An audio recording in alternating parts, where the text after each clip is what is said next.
Yes, sir. Yes, sir. Okay.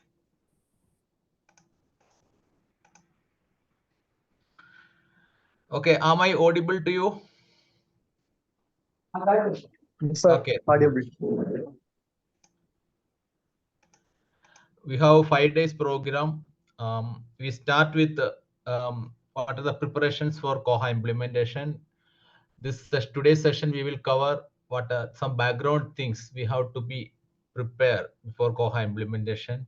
As a library professionals, we are not computer professionals, so we have to know about some software aspects, hardware aspects, and some other things before works with Koha or any other open source software. Then only we can implement it very well. Otherwise, we are capable to um, guide others to implement it. In certain libraries, staffs are very busy, so they know about these things. Otherwise, if we want to do it alone, we have to learn these things. Anyway, tomorrow onwards, everybody get a Koha on cloud instance to work with. Today we learn about the prerequisites for the implementation of Koha.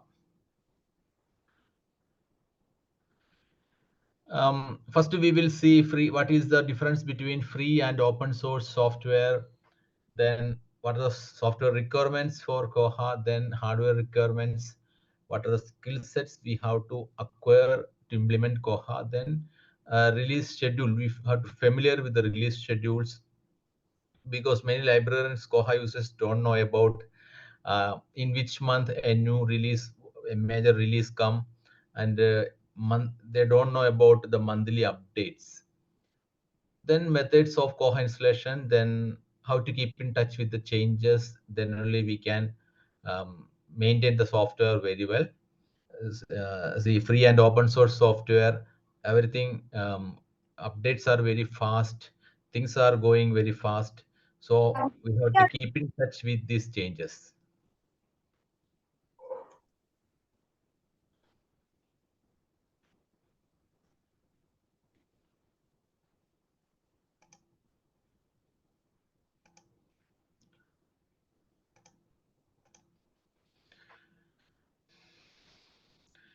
Okay, why we need to learn Linux based OS?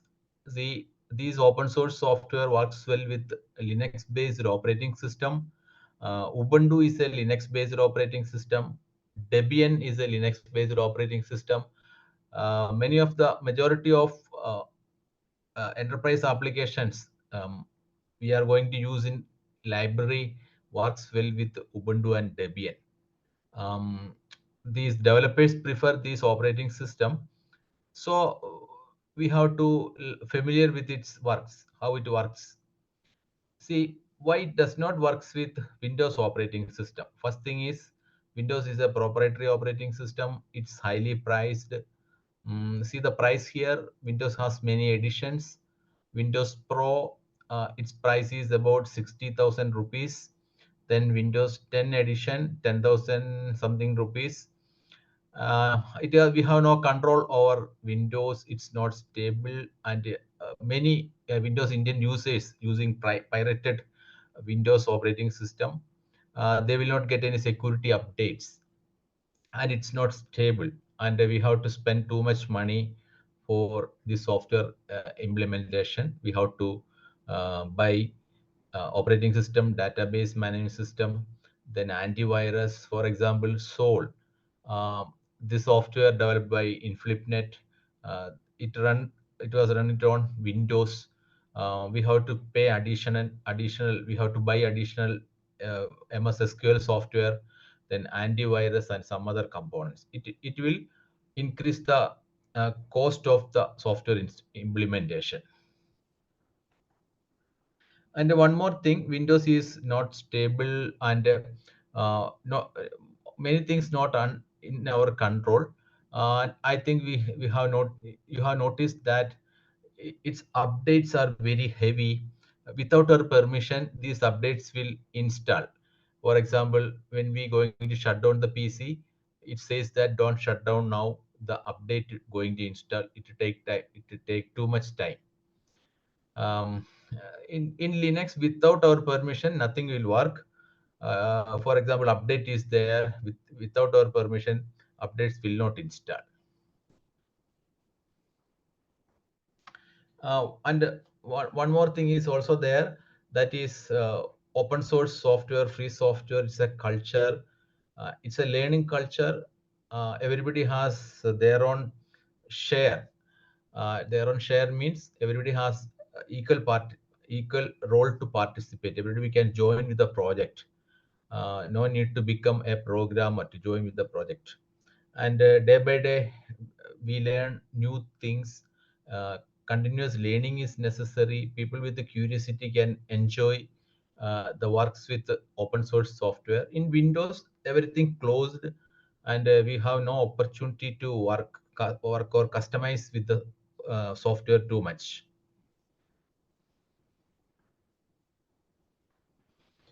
And in Linux, we get the ultimate administrator privileges. We can do anything.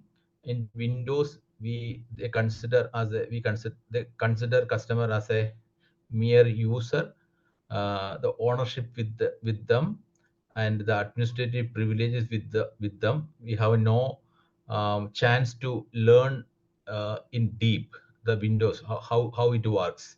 But in Linux, root with the user, they can do anything, and they have a good opportunity to learn the things works beyond works behind Linux based operating system. Actually, what is a Linux operating system?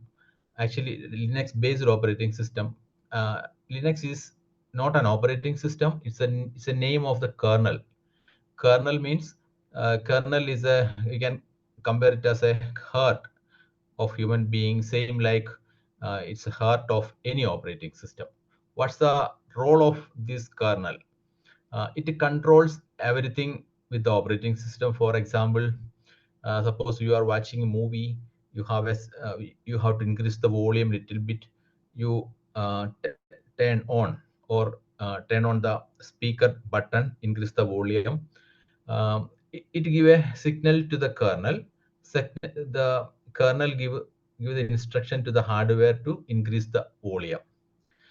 For example, one more example.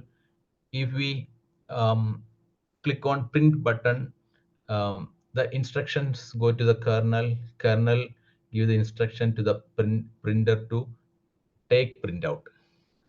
So it's an important part of any operating system. The kernel inside Ubuntu or Debian is called Linux. That is called Linux-based operating system. Linux is the name of the kernel. It resides inside Ubuntu and Debian and many other or hundreds of operating systems. We says that Linux operating system. Actually, this is the name of the kernel inside the operating system. See the history of Linux-based operating system.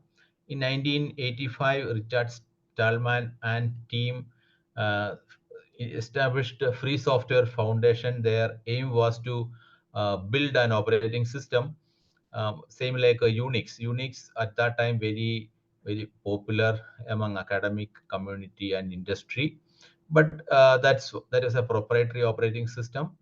um, uh, as it's a proprietary operating system, the user has no privilege to change or learn the things inside Unix. Okay, their aim was to develop an operating system same like Unix, but they created the components for an operating system. It same like a car making.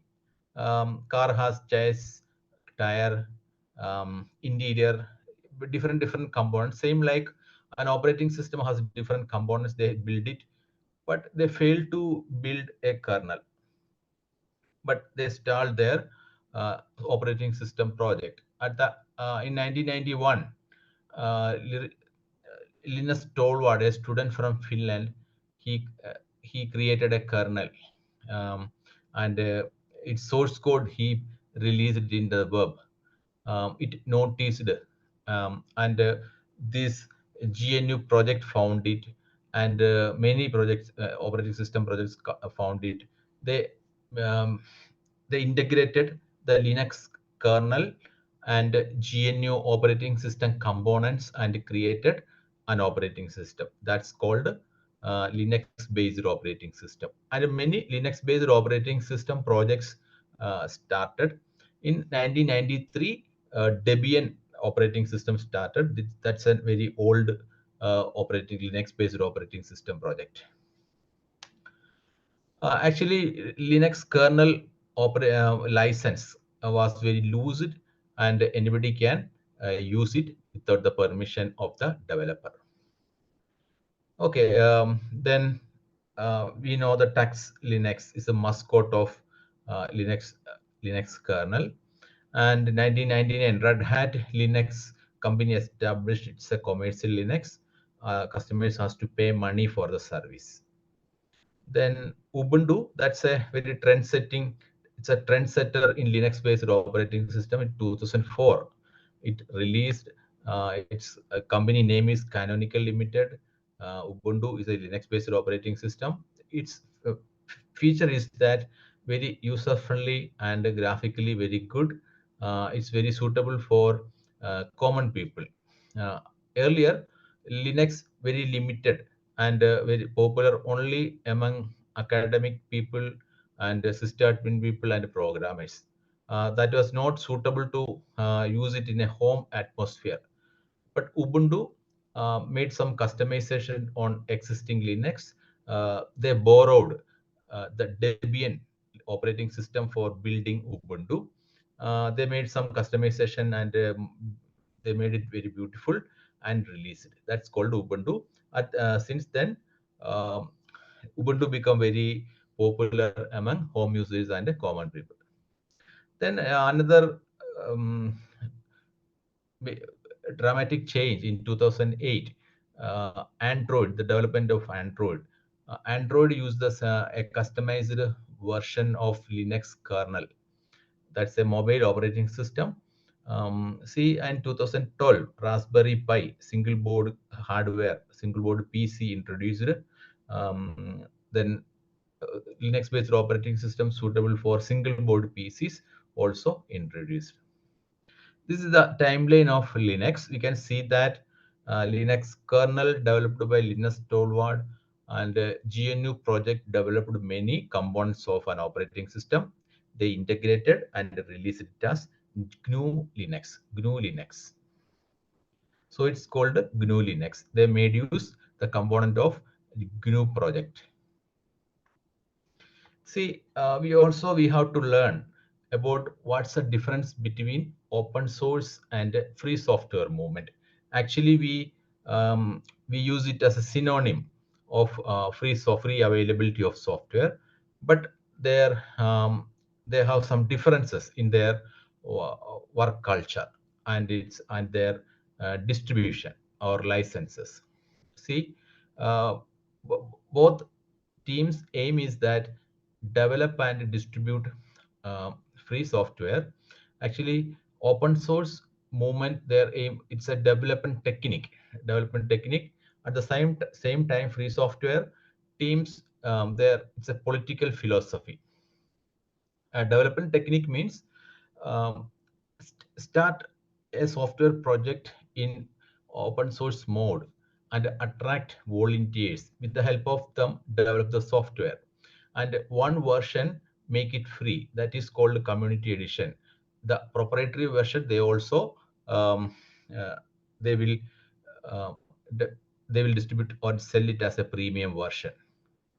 For it's very difficult to maintain large number of developers for the software development. They have to pay salary to cut down it. Many companies made use this technique.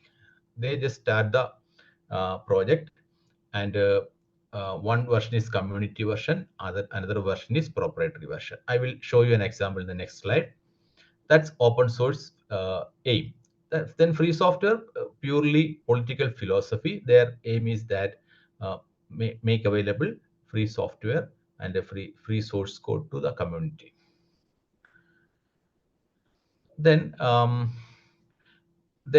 each movement has their own licenses, software licenses. See, GNU GPL license, and many other licenses, free software licenses available. They're developed by Free Software Foundation. At the same time, open source initiative has their own licenses. They have some permissive licenses. Permissive license means anybody can make change it on the source code, and they have the right to sell it as a proprietary software. See, this is the best example of open source software, that is Chrome browser. The Google initiated this software project. Its community edition or open source edition is called Chromium.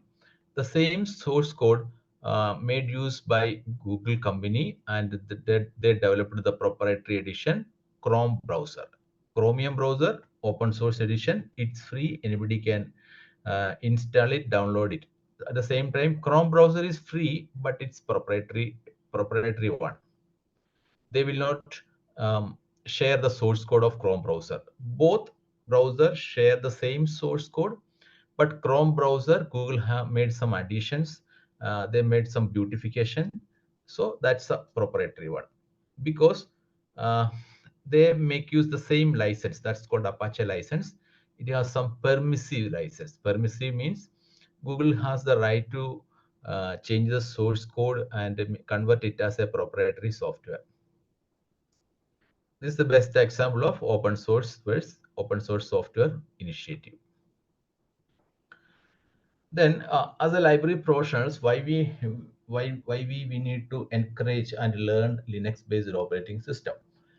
See, it's zero-cost software acquisition, suitable for personal and enterprise use. The same Linux-based operating system, for example, Ubuntu and Debian, we can install it on desktop computer, laptop computer, and server computer. Then it's more stable. Stable means more people work on it, and very less bugs. Bugs means vulnerability, and less error in the source code, and it perform very well. We can imagine that Windows operating system, they develop each major version every 4 or 5 years, because they have limited programming power. I mean, programming people. With the help of them, they develop it.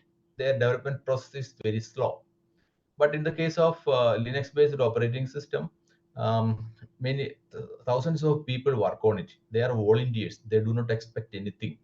With the help of large group of developers, they can build a very stable operating system. They can release, they can release new releases and new editions.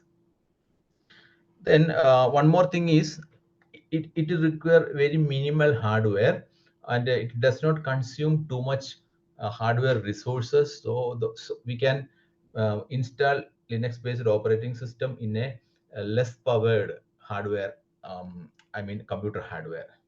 Suppose you have very old computer in your library or home, you can install a lightweight operating system, Linux-based operating system, and you can revive it. See, then Koha project initiated in 2019, and it released in open source or free software mode in 2000. Initially, it was very limited features, and day by day, more features added. Now it become a very comprehensive ILS, and anybody can install it, and they can use it directly and without any additions or changes.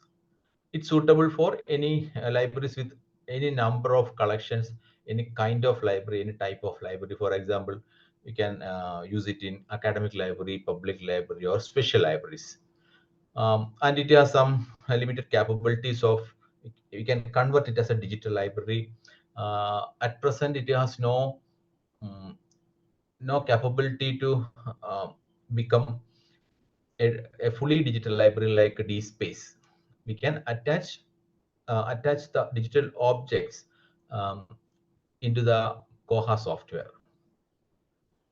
Then it can act as a content management system. We can convert the online catalog as a website of the library, and more integration options like we can integrate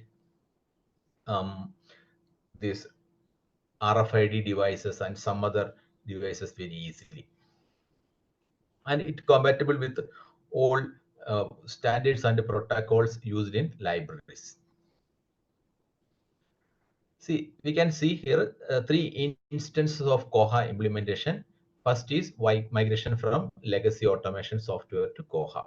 It means suppose you are working with a source software, it's possible to export data from source software and import it into Koha. That's a migration from legacy software to Koha. The libraries using proprietary software, they can switch to Koha software by exporting book details, user details, and other details and import it into Koha. Then second instance is upgrade from a very old version of Koha to the latest. That means every 6 months a new major version of Koha will come, and many libraries very old version of Koha running, maybe 5 years, 6 year old, or up to 10 years old. It's very difficult migration or upgrade from very old version of Koha into latest version. The reason is that day by day, lot of features add to the existing Koha. It need uh, uh, each new feature introduced, uh, it reflect in the database structure. It's very difficult upgrade the database structure from very old version of Koha into new version. Then fresh installation of Koha. Suppose a library has no computer and they have not started automation. It's easy to install Koha and start from scratch. Then suppose we use Koha, who will give you support? Support means suppose an error happens, who will help you to rectify it? Two kinds of support available, especially in the case of open source software. The person who installs software is the sole responsibility of the software. They will provide some community support. Community support means the software project will give the installation manual and some other guides and technical supports like how to suppose a problem occurs, how to handle it. All information they will give. The user has to read and apply it. And they also give some platform for discussion. If any further doubts with the user, he can ask the questions, others will help the user. Then commercial support. Commercial support means a company or person give the support in return of payment. For payment basis, companies and freelancers and professionals give Koha support. And libraries with very busy and libraries without any technical inside technical help can choose this commercial support. That's very convenient. Then what is the technical requirements? What are the technical requirements to install Koha? Koha developers prefer Debian or Ubuntu to install Koha because it does not, one more thing, it does not works with a Red Hat based operating system.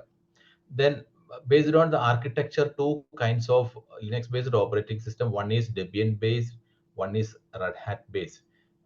These two Linux based operating system difference, they have differences in package management. And I will tell you in detail what is the package management using with the Debian and Ubuntu. Then MariaDB or MySQL relational database management system, we can use with the Koha. See, MySQL is a community edition, but Oracle acquired it. After that, the community edition called MariaDB. It's a different project. So it's an open source one or free software. Koha developers prefer MariaDB for Koha installation. Both MySQL and MariaDB working is same commands we can apply there. Then Apache Web Server web server is it serve a software that is called web server. The tool is called web server. Apache is the web server. See, Koha has a web interface. It works like a website. It's very essential to use a web server to host Koha software and serve it outside the campus or inside the campus or make available in a network. So here use Apache web server. Then Perl language used to return the source code of the Koha software. Then Zebra or Elasticsearch, that's a search engine, works with the Koha software. The purpose of this search engine is that um, when we search for a book, the search engine help you to fetch the result and give it to you. That's the purpose of search engine with the Koha. The default search engine is Zebra, but they also support Elasticsearch in near future. Elasticsearch will be the default search engine. The same search engine make use by DSpace. It's better than Zebra. It can handle regional languages very well. See, another kind of software components with Koha is Koha plugins. See, most of the features and functions developed for Koha not applicable to all types of libraries. So they maintain it as a third-party programs or third-party small programs that is called Koha plugins. That's a standalone program. We can add it into the mainstream Koha. Suppose if you install Koha and many plugins for many purposes, we can install it separately. It's not actually it does not comes with the Koha. If you want to install it, you can install and make available with the Koha. They have a separate web page for Koha plugins, and many companies and freelancers return these plugins. I will show you an example. What is as a plugin? See here, cover flow. Cover flow means when it will display the book jacket of newly added books into the Koha.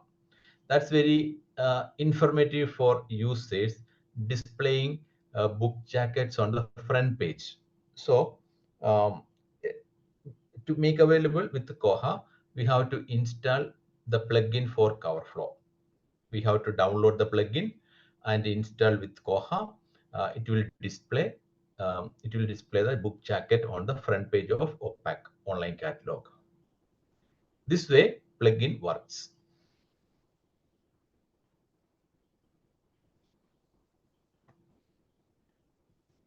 And many library professionals ask about whether we can install Koha on Windows. Actually, Koha has no Windows version. In 2004, before the 2004, there is a Windows version there, but they ceased the development of Windows version.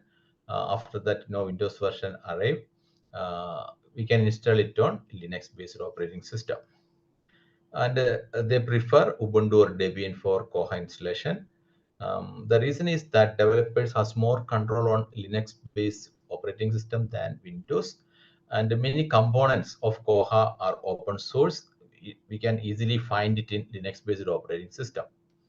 See, Linux is suitable to host web applications, and majority of um, servers in global level runs on Linux. And compare with the Windows, virus and malware on Linux-based operating system is very less. So no need to buy and install an antivirus software with the Linux. Then what are the skills that we require to install and maintain Koha software? See, these are the list of skills that expect to learn. Sir, one doubt, sir. Please, You are please. giving you are given the source here, yes, sir. Material. still get like this. Pardon? You are given the material. Yeah, sure. I will give You you. are given the material, no, sir? Sure, I will give you the Okay, sir. material to Where, read. sir? I will give you the Okay. material to read, and I also share this presentation. Okay. Thank you, sir.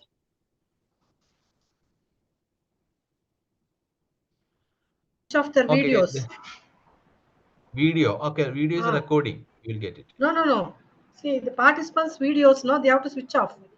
See, one of the participant is sleeping. Oh, I see. I have switched off because my network Rafiq, sir, doesn't please. work properly if the video is on, sir. So I have in any case switched Okay. off the video. I think the moderator is not here.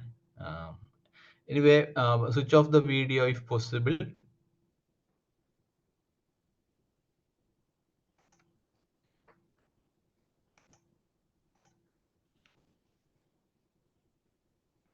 Okay. These are the list of basic requirements if you want to handle Koha in-house. That is Linux basics. Then Linux basics means we have to learn and we have to familiar with Linux desktop, and we have to learn apply Linux commands. Then database basics, MySQL database basics like create database, then delete database, backup database, and restore database. Then we have to develop an idea of how this computer networks works. And suppose we want to make available Koha in a network, and we have to develop how this network works. Then keep in touch with the latest updates. We have to follow user groups, then Telegram groups. Then we have to keep in touch with the changes. I will tell you some examples, some changes, recent changes with the Koha, and many users in trouble. They could not apply these changes. Then copy and paste skills. It means suppose we got a problem and someone says that apply this command. Um, then many problem solutions also available in the web. We have to just copy the command and paste it on the Linux. It will works. Then we need a lot of curiosity. Curiosity means we are ready to learn new things, and ready to continuously learn new things, and ready to change it. So a lot of curiosity, then only we can survive. And we have to keep in touch with these changes. See, what are the Linux basics we have to learn? Um, First is how to open a system file using text editor. That is different from Windows. We have to in Windows we can just directly open the system file and make changes. But in Linux we get It is appropriate cut it permission. off, sir. Cut off, sir. Linux basic, NX only coming, sir, on the screen. Pardon, No. madam? No, now, okay, sir. Just. Okay. I will give you some material up for reading, extra reading, and also share. You will get the recorded video. Don't worry about it. And you can ask doubts throughout the program. We have groups there. Okay, you may feel some difficult because these are the basic things we have to learn if we want to maintain Koha ourselves. See, copy, move files from folders from one place to another place. For these things, we have to learn Linux commands. Then file permissions. These are concepts. File permission means certain files, uh, certain users has the permission to changes in the inside the content of the file. Then Debian and Ubuntu is a Linux-based operating system. These two operating system a little bit different from other operating system. They have their own command. You For are example, only not in screen, sir. pardon?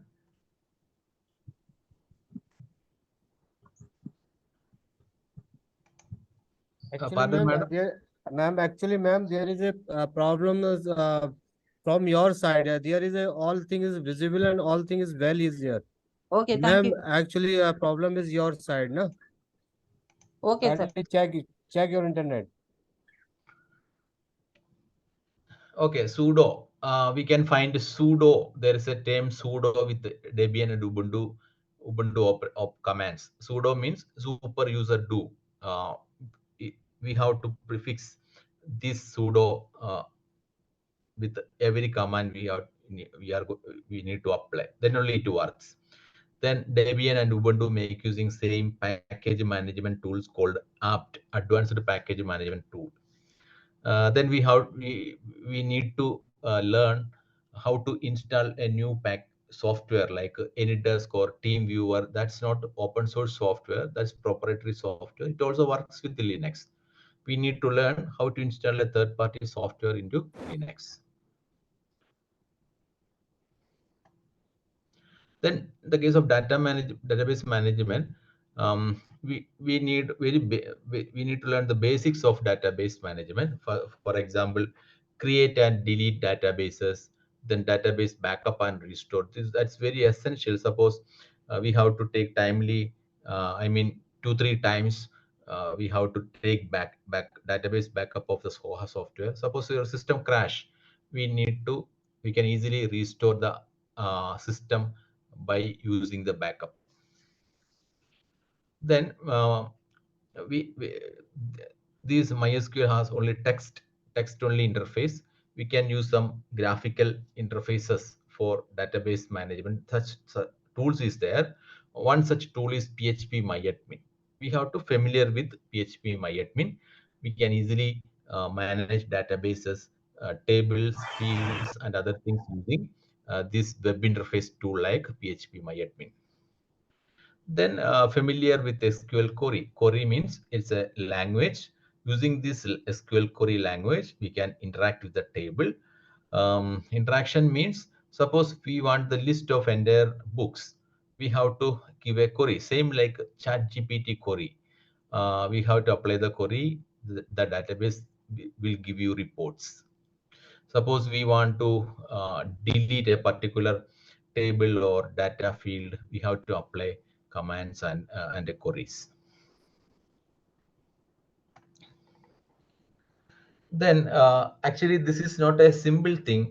The technical side of installation and maintenance of uh, Koha, it depends a lot of open source components you make use by Koha. See, mistakes from library side is there. One is uh, we are very busy and our library very few staffs to support, so we have no time to uh, re- get regular updates with the latest developments, and we have no time to participate in the software community. We get no time to follow the posters they put there, and then no time for the participation in the discussion. And one more thing, and many libraries do not use all modules of Koha. Many libraries use cataloging module, circulation module, and report modules. And many of the libraries do not try make use periodical serials module and acquisition modules.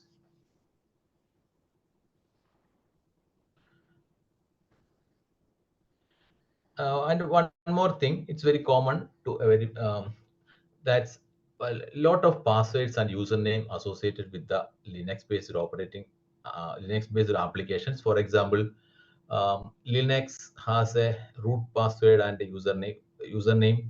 I mean, root password. They have some regular user account there, and it has also some username and password. Then MySQL has a root password.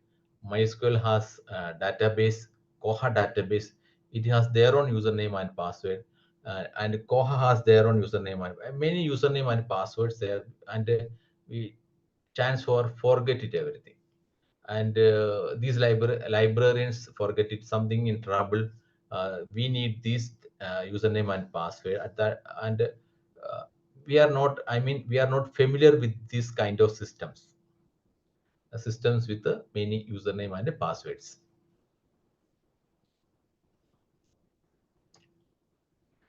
Then we need to accept these changes. Then only we can survive. And this open source software development mode is different, and we have to familiar with these things. Then only we can survive. We have to keep in touch with the latest developments. See, I am going to tell you some examples, recent changes that also made some problems among Koha users. And one recent change is that a particular version, recent version, when we upgrade, it missing some encryption key. It asks some encryption key. By default, no encryption key with a Koha, but when we upgrade, it asks, and the system check whether the encryption key is there and found that no encryption key. And it does not ready to upgrade to the latest version, and system crash. And what to do? And we have to add an encryption key into the configuration file. For a normal user or librarian, they do not understand what is encryption key and where to add. Okay, in such instances, we are very helpless, and we have to search in forums, and we have to find its solution. Someone put solution there. We need to know about apply the solution and make Koha run. Then, and one more example I can point out, one that is no login using DB username and password. Earlier versions of Koha, we can log in using database username and password. Okay, and everybody log in using database username and password. That's not advisable. The developer says that first you have to log in using database username and password. And first login, you have to create a staff user. Then you have to log in using for daily. We make use the staff user username and password for login. But and many libraries didn't create a staff pattern, username and password. They're using DB, continuously using DB username and password. And Koha version 18.04 onwards, they closed this feature. And when users upgrade to older version to 18.05, they could not log in using DB username and password, and they have no staff user account. That's made some trouble. Then Google turning off less secure app access to G Suite account. That means earlier Koha generate notice, and we have to install email server. We have to install with the Koha software. It will send notices from Koha. For example, overdue notice, check-in notice, checkout notice. We can attach a Google account into the Exim email server. Just to give the username and the password of Gmail, it works. It will start to send email notices. But Google turning off this feature, they introduced two-step secure app access. We have to create a separate, we have to enable two-factor authentication and create a separate app password for email. That's a different thing. After this new change, old style email configuration stopped. These kinds of changes we can expect. We have to follow these changes. We have to participate the forums. Then only we know about it. Otherwise, one day or suddenly some features may not work. We have to find the reason and fix it.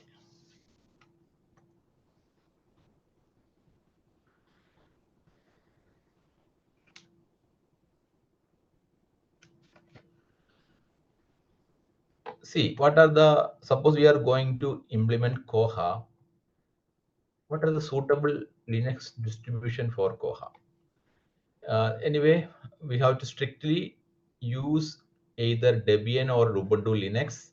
The developers suggest it because they prepare Koha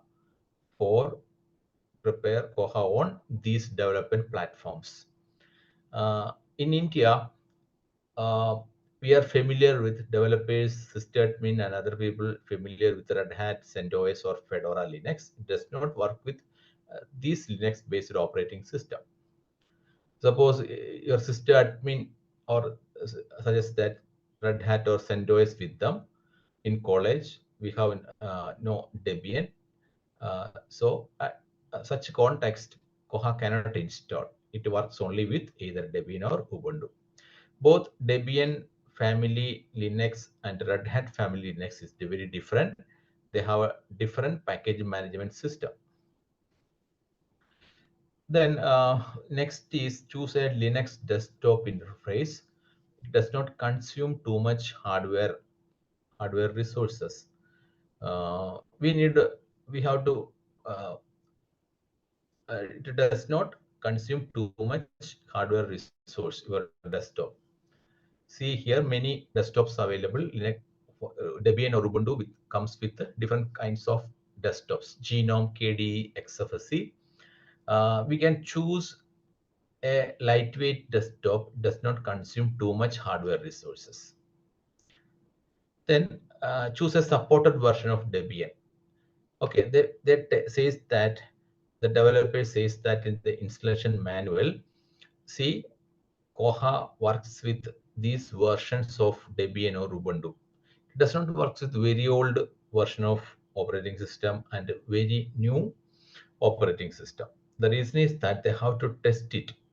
Then only they will support very latest operating system. And we have to stick on with the suggested operating system version by the developer.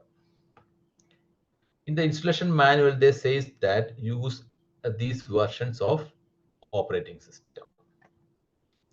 See the screenshot here. They says that it Koha works with Debian 10.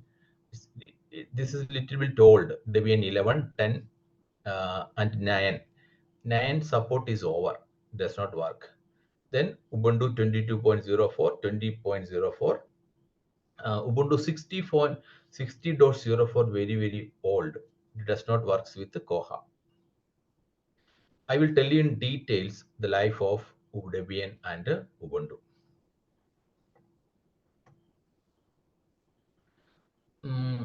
We can take a 5 minutes break. After that, we will resume. Okay, 5 minutes break. New hardware, we have to specifically mention the detailed hardware spec. For example, Intel Core i5 processor, then processor speed, clock speed 3.1 gigahertz, then memory 8 GB, then the storage 240 GB SSD, HDD or NVMe. I will tell in detail what is SSD or NVMe. Then one more thing, we can mention there, we need a computer without any operating system. If it does not mention, they will supply computer with the preloaded Windows. We have to pay for the Windows price. It may cost 8,000 or 10,000 rupees or 6,000 rupees for home edition. We have to mention their operating system, either Linux, otherwise mention their FreeDOS. They will supply computer without operating system. Then these days we can choose storage over HDD, SSD over HDD storage. In many libraries, librarians does not mention the detailed specification. For example, they only write down Intel Core i3 or i5. i3 and i5, the various models there with the clock speed. We have to mention 3.1 gigahertz, 3.5 gigahertz, 3.75 gigahertz. See, in the case of storage, we have three choices. One is HDD, that's a traditional storage type, and then second is SSD. SSD is a comparatively new. Then M.2 or NVMe type storage. See here, both SSD and NVMe are very faster than HDD. Its architecture is different. HDD is an electromechanical device. It has a spindle. Read and write is very slow. At the same time, SSD very different. Both NVMe is different. See the difference here. Read and write speed, HDD very slow. It makes the system slow. SSD average speed, NVMe very fast. Latest emissions comes with the NVMe storage, that's very fast. Then its price, low price HDD, average price SSD, NVMe storage very expensive. Then maximum capacity, high, very. We will check in detail how it works. First, see, suppose you have a Koha running on your desktop. It has a HDD, very slow. You can buy an SSD storage and replace it. See, HDD and SSD works on SATA slot. I will show you what is SATA slot.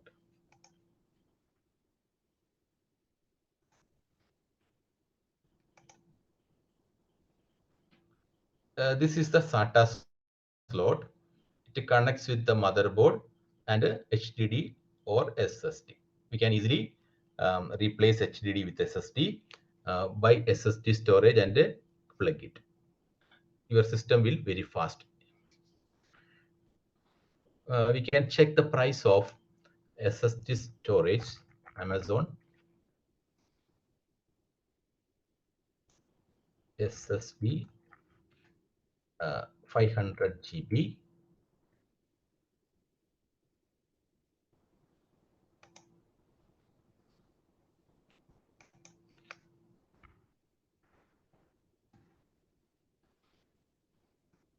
See, 2.5-inch size. See, Crucial, it's a branded SSD. 500 GB price is 2000 rupees. It makes your system very fast. We have just to remove the HDD storage and see this HDD storage, very traditional. Remove it and add this SSD storage. The same slot they use, just to fix it. It works. A common man can do it. Then NVMe storage. See, NVMe.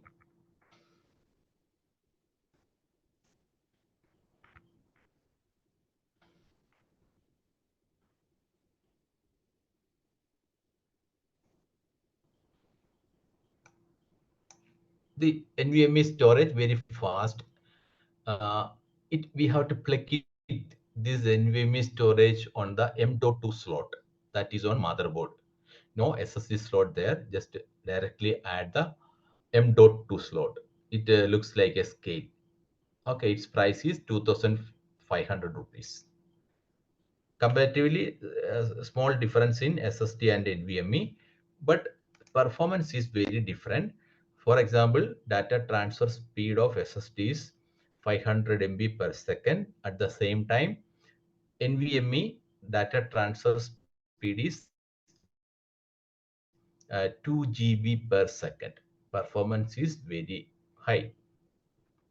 Okay, we can also see how this in M.2 slot looks like in a desktop. See here.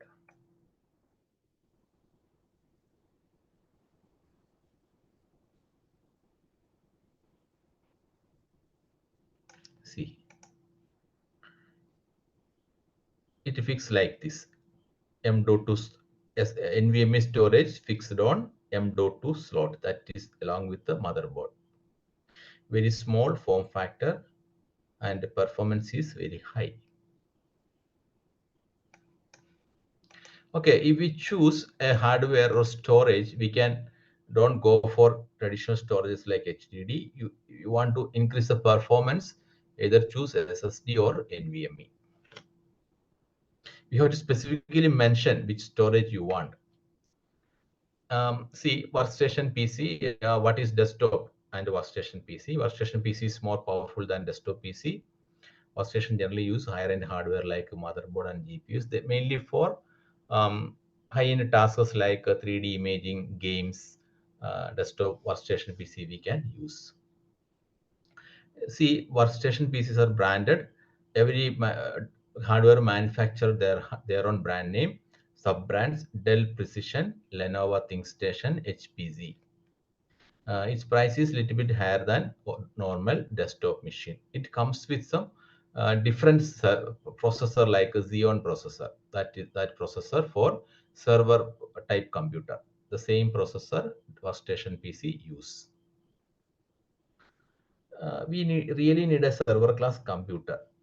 Suppose we want to give um, online catalog 24-hour.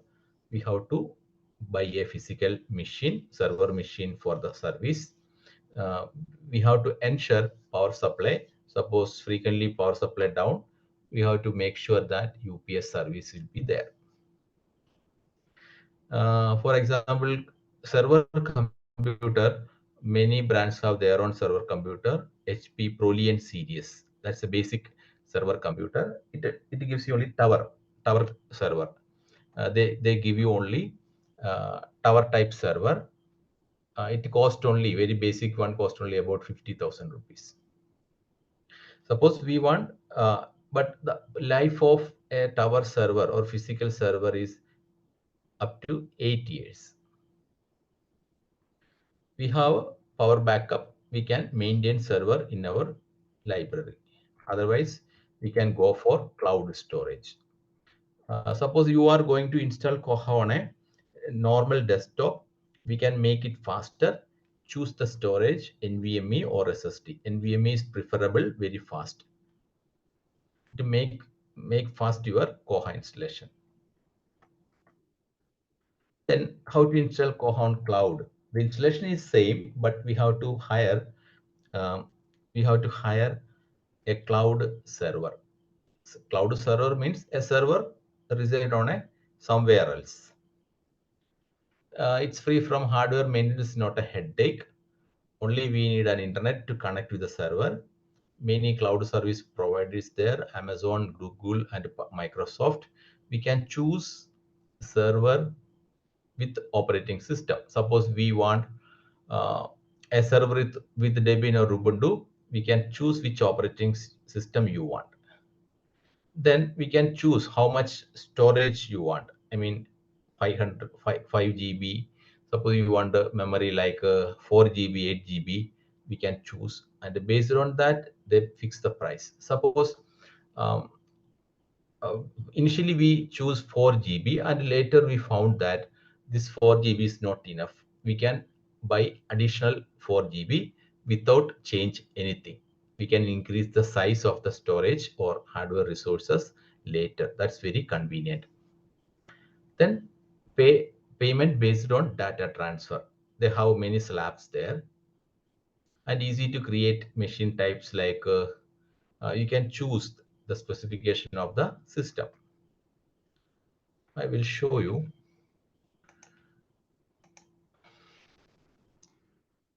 Ocean. This is a cloud server provider. We have to pay through credit card or debit card.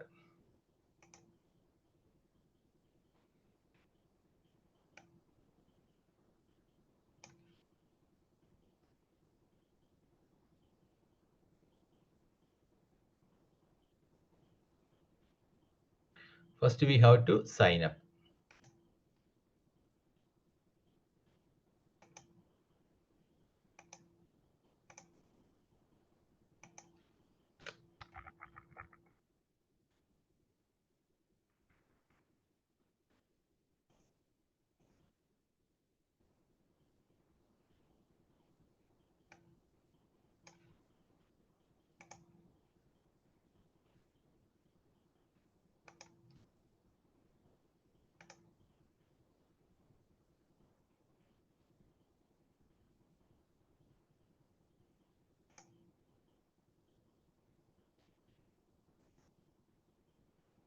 Okay, we can easily build a server.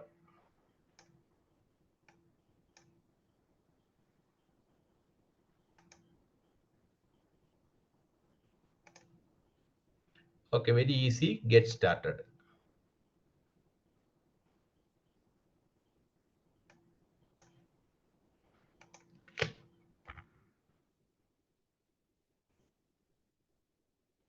Then give a payment details. Payment details, you have to enter your credit card details.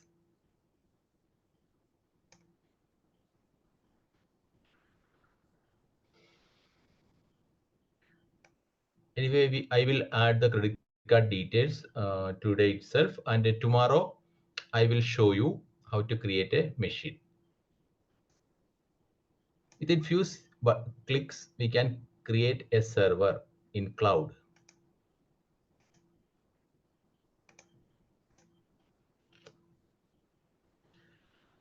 Okay, then Koha release schedule. We have to familiar with this release schedule. Every 6 months, a major release version will come, May and November. For its really version name also, they use month and year for to coin the release name. For example, the latest version released in 2023 in May, its name is 23.05 version number. Okay, May and November. 2 times in a year, a major version will come. Major version means new features they will introduce in the major version. Then every month, a bug fix release also will come. That means the major version 23.04, that is 23 means 2023, 05 means May, 2 means the second update. Update means monthly update. A new version release are available.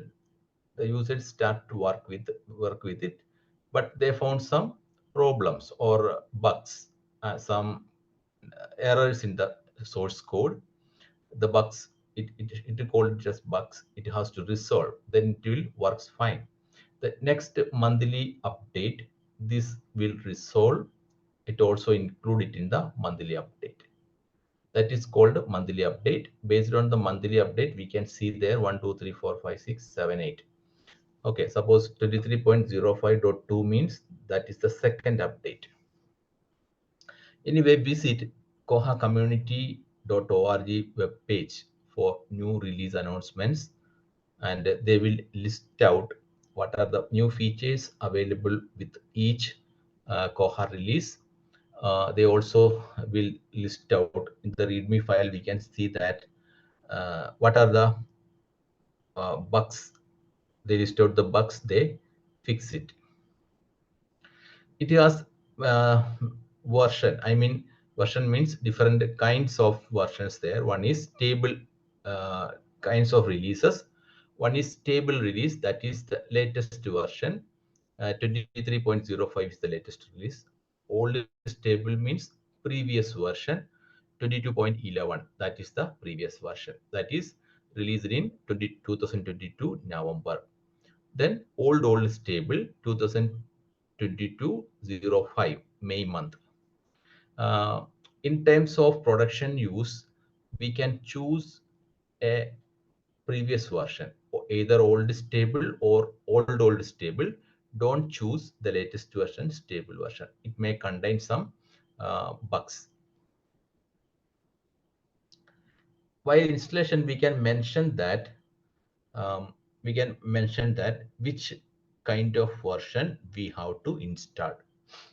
Unstable version means master, it's a beta version, testing version. Then Koha installation steps. Can you please explain the previous slide once more? Stable version means the latest version. It comes with the new features. The previous versions, it's called old stable version. It released 6 months back, and it has more monthly update. It means it became mature and less errors or less bugs. old stable, again a previous version of old stable. It has many monthly updates available and ready, suitable to use for production purpose. Suppose you are going to install Koha in your library, don't choose the latest version or stable version. Either choose old stable or old stable.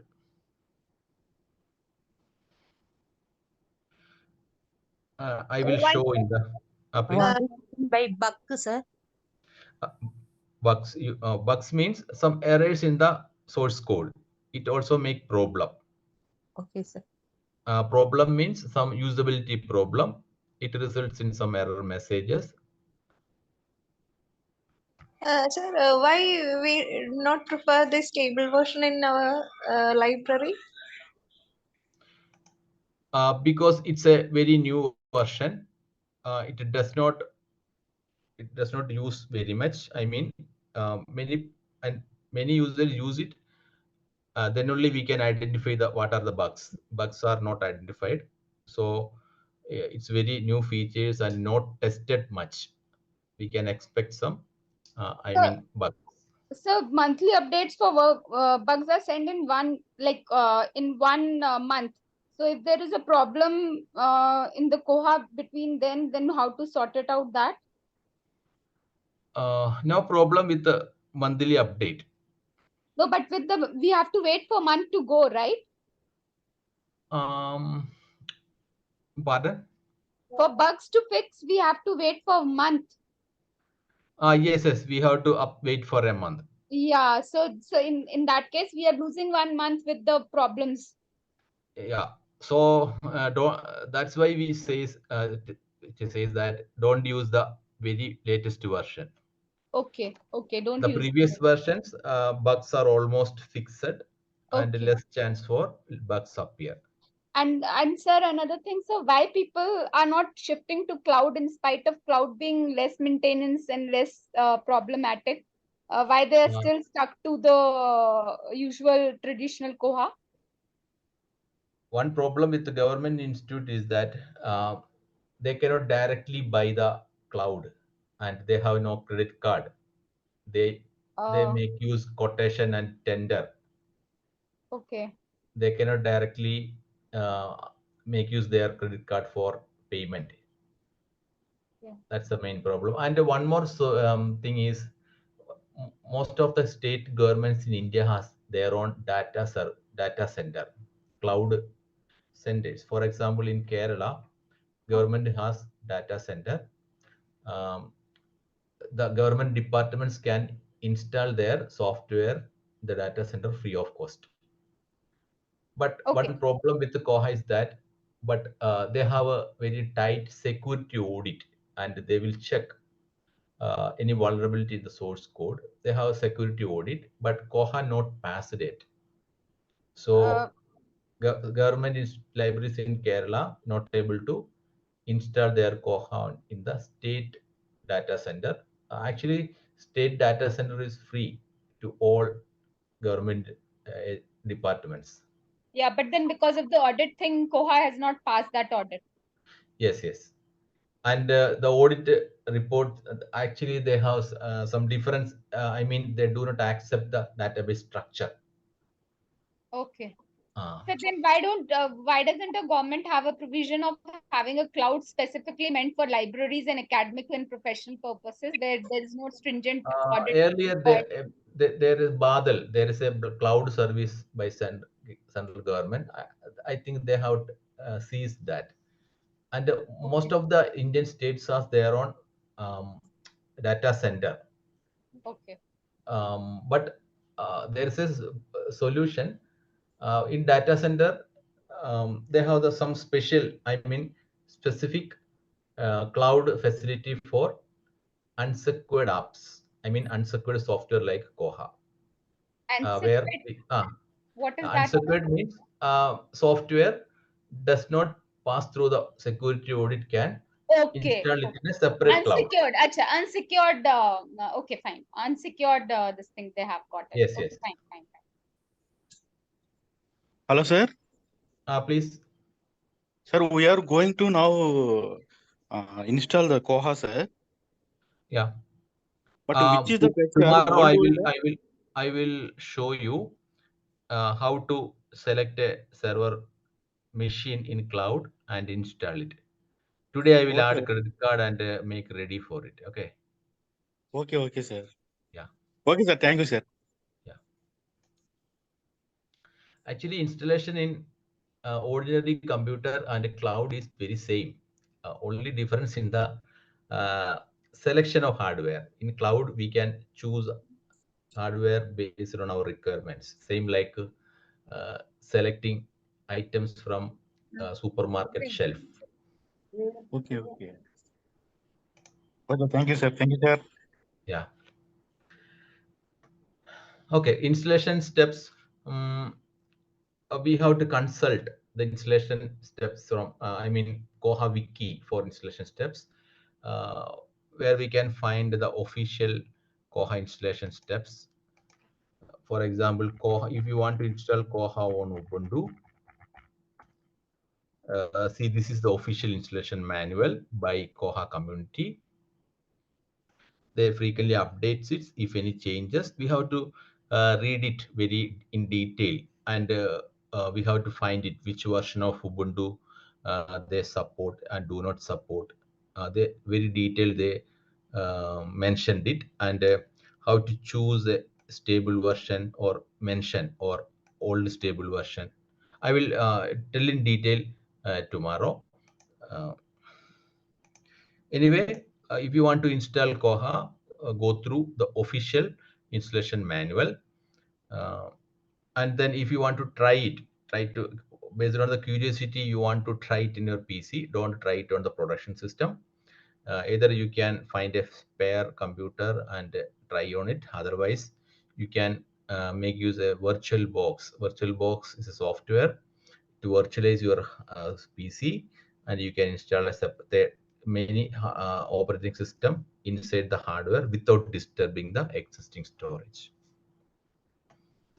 See, three kinds of installation methods available. One is install using Debian or Ubuntu packages. We add software, Koha software repository into system and install it. It download the packages from the server. Server means Koha server and Debian or Ubuntu server. Second method is install using Git. Git is a platform or version maintaining system. There is a separate method for download source code and compile it. Third method is install using tarball. Tarball means it's a compressed package of Koha available. Download it, the specific version, and install it. But the install using Debian or Ubuntu package is comparatively easy. Installation steps very few commands. We can install it very well. Tomorrow we will learn install using Debian or Ubuntu packages. Then update Koha regularly. Koha receive monthly updates. We have to update it, then only it can receive bug fixes. Then every day we also receive Debian or Ubuntu operating system updates. Same like Koha, Ubuntu or Debian receive frequent updates. We have to update it. Then we have to update both operating system and Koha. And it also changed the database structure. When a new feature add to the version, a new database field may create. It also change the database structure. And don't make any delay update. Don't make it, very big gap in while updating. It also affect the system. Then find the details of Koha. After installation, you can check in the about page of Koha, where we can see the version and operating system version, which version of MySQL, the technical details we can see. Suppose any error happens, it also mentions system information. That is number 3, system information. Some error like DB increment problem. DB increment problem means some duplicate entries in the database field. It also make problem. Such problem it will highlight, and some solution is there. We can remove that duplicate entries, and it works very well.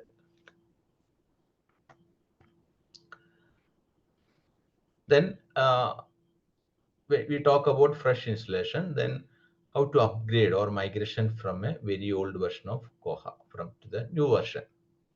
Don't upgrade directly from very old version of Debian or Ubuntu to the latest one. Suppose your Koha is on 20.04, maybe 16.04 Ubuntu, and Koha version may be very old. Don't try to upgrade the operating system. The latest one may be 22.04. If we try to upgrade operating system 20 to 24, everything will crash. Koha database may lose. And also very old version of Koha to direct upgrade to the latest version also makes problem. Anyway, take backup and try it in a spare machine. Then, for example, Ubuntu 16.04, the software updates stopped. I mean, that's obsoleted one. So don't try for operating system upgrade. Just to take the back. So still Koha is running on very old Ubuntu 16.04 that released in 2016, very old version. Take the backup, install a new version of Koha on a new Ubuntu system, and try to restore it. Stage-wise upgrade is applicable, I mean advisable. Suppose 3.18 version running, that's 10 years old. You can upgrade to 3.22. That means you can find some live DBs, very old live DVDs there. You can download and install it in a virtual machine, restore the database, upgrade to 3.22. Gradual upgrade is possible. But in the latest version of Koha, it will upgrade the database structure step by step. Tomorrow I will show you how an old version database structure upgrade to the latest version. Then we can otherwise, suppose it's not possible to upgrade from one version to new latest version, you can export your book details in mark format, then export user details in CSV format. That means you can create a report and export in Excel format, spreadsheet format.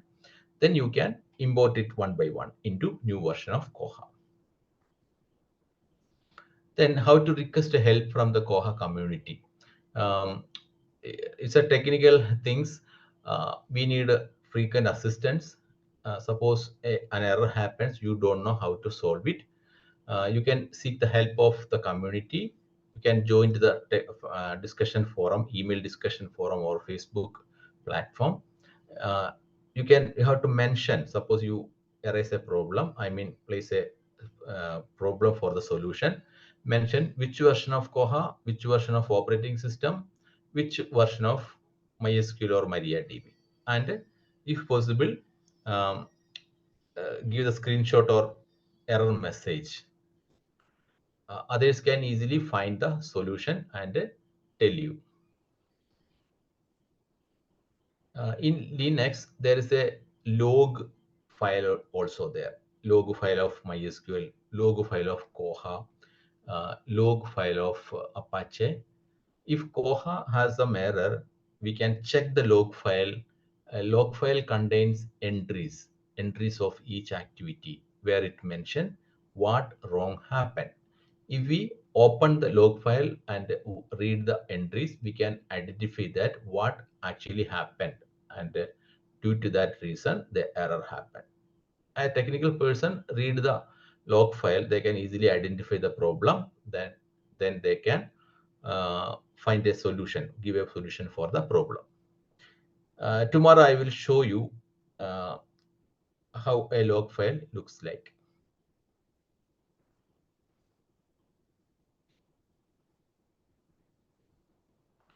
Then Koha is a community-owned project and development is very fast. Expect new changes in technical matters, features, and functions. Koha users need to keep in touch with the developments. Okay, we keep in touch with the latest developments. Then only we can successfully manage Koha. See, they give plenty of resources, community resources to maintain Koha. That one is Koha homepage. Second is Koha documentation, Koha guide. Third is Koha community newsletter. That is very useful. I will show here.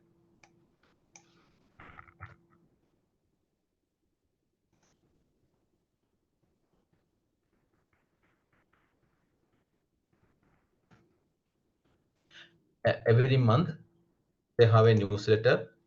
It contains tips and tricks and many Koha news in the newsletter. That's very informative. You can regularly read it. See here, community newsletter, July 2023.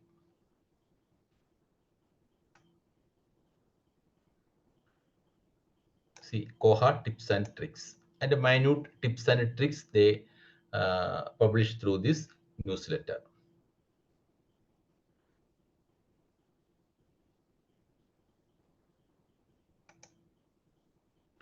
These tips and tricks they collected from various blogs. This is very helpful for day-to-day Koha management.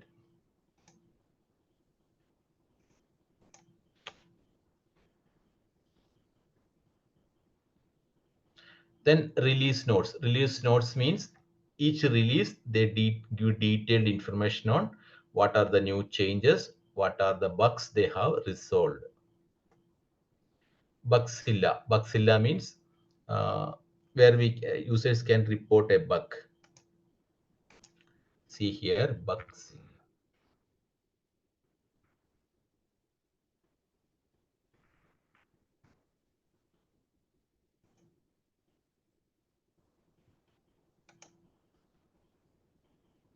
Suppose we found a problem, we can report into the bug.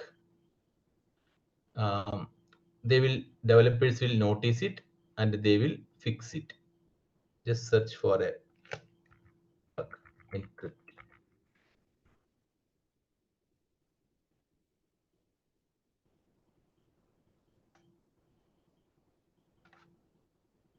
See, encryption key configuration entry not generated when upgrading. This was a daunting problem. Someone reported this problem and discussion going on, and finally a solution they have found. The same solution I have mentioned in my blog. Just add a new encryption key into the configuration file. Bug 31059. We have to report the bugs in our while we work with the Koha. That's very helpful for the entire community. This is a solution for the encryption key problem. See, the encryption key is missing here. When we upgrade to the latest version, the process will stop. We have to generate key and copy the key into this line and save it. The problem will solve. This is the key.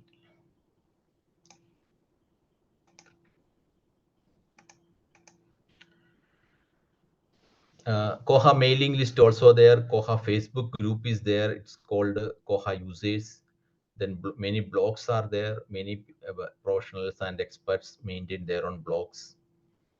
And conclusion, we need a good homework for the Koha implementation. Suppose we have no time, we can find a service provider. Otherwise, we have to learn ourselves and apply it. Libraries need a good technical support to maintain Koha. especially Linux and related things we have to familiar. Then the users need more commitment. We have to assist others. We have to report bugs. If possible, we can translate the documentation. See, learning and sharing culture is very necessary. Otherwise, very difficult to work with Koha. Anyway, these days, Koha is very mature. Once we install, it will runs like a horse. Uh, it runs like a horse and without any problem. Suppose a hardware problem occurs, it will down. Otherwise, it runs smooth because see, a lot of bugs are resolved. Now it's mature and very less chance of problem arise. And frequent monitoring is not necessary because less chance of bugs. Uh, Remember to use any old stable version for production purpose. That's very safe.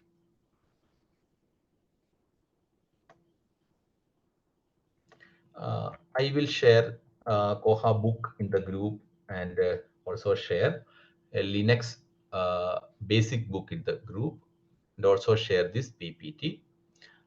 Anyway, these things are the basic requirements to work with the Koha. Anyway, no need to learn all these things from scratch. Anyway, we get an idea of what these are the things prerequisite for Koha. If you have curiosity to learn these things, you can try to learn. Any questions? Sir, what are the prerequisites for tomorrow's session? We install Koha on a cloud. Not necessary to install Linux on your PC. Suppose your system has Linux already installed, no problem. Tomorrow I will show you how to choose a server in cloud for Koha installation. Then I will go through all the installation steps. Then we will start with some basic Linux commands. And I will also share some necessary things. I mean, the file structure of Linux and Linux desktops. These things tomorrow we learn. So we need to switch from mobile phone to laptop or PC. Laptop. Yeah, tomorrow better to work with the laptop. Sir, the hands-on experience will be there on the cloud? Yes, yes. Okay, hands-on. Suppose you have a credit card, you can start a DigitalOcean account and add your credit card. You can also try. You can also try this cloud. They give you trial version. I mean, uh, cloud trial for few days. You can try Koha on the cloud. Okay, no need to pay, make the payment. They will deduct only Okay, one. they give a cloud trial for few days after Yes, yes. filling up the But details. you need to add the credit Hello? card. Sir, for those who are not having credit cards, there is no I think possibility. they accept only credit card. And after doing, they give the trial for few days, right? Yeah, trial for few days. After that, you can remove the account. No So problem. basically, it will be much better if we have the training and then we do the trial after that. Because Pardon? we'll be more equipped. After we get the training from you, then we set up the account and do the thing. Oh, no problem, no problem. Yeah. Because then it will be more days, right? Yes. Yeah. Okay, thank you very much, everyone, for coming to sessions. If there is any questions, then you can ask. If there is any questions,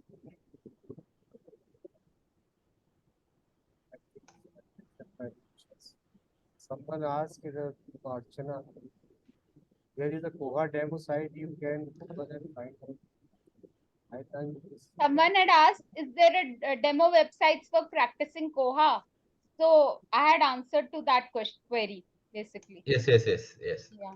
See demo sites available in the Koha homepage. See several demo sites you can find. See, and the password username they shared there.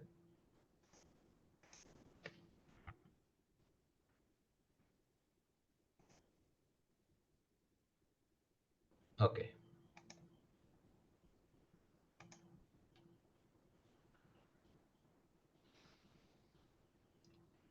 Okay. Okay, sir. Okay, We can sir. conclude. See you. Yeah, see you tomorrow. Okay. Okay, sir. Thank you very much. Okay, see you all tomorrow. Yeah. Okay, we will discuss. Okay, sir. Okay, Thank you. sir. Thank Thank you very so much. everyone. Thank you very much. Thank you. Thank you, sir. Thank you, sir. Kindly give your review on Google form. I request the all participants kindly give your feedback and review about this session on Google form. Thank you. Thank you very much. Thank you. Okay, sir. Bye, sir. Bye.